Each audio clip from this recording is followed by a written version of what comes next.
Tezkor ob-havo ma'lumotlari. Assalomu alaykum hurmatli tomoshabin. O'zgidromet markazi respublikamiz hududida 24-apreldan 29-aprel kunlariga bo'lib o'tadigan ob-havo ma'lumotlarini e'lon qildi.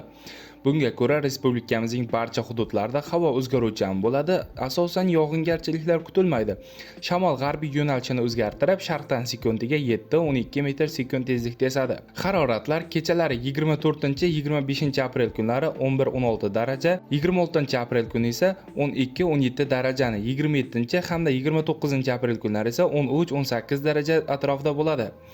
Kunduz kunlari esa bu holat 24-25 aprel kunlari 24-29 daraja, 26 hamda 28-aprel kunlari esa 27-32 darajagacha ko'tariladi.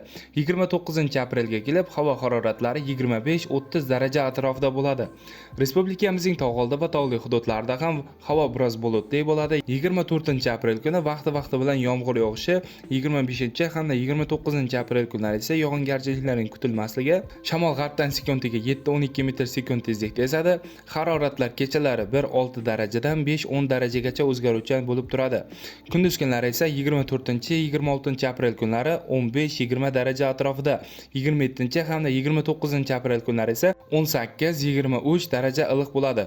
Sizlarga yetkazmoqchi bo'lgan xabarlarim shulardan iborat edi. E'tiboringiz uchun rahmat, sog' bo'ling, salomat bo'ling.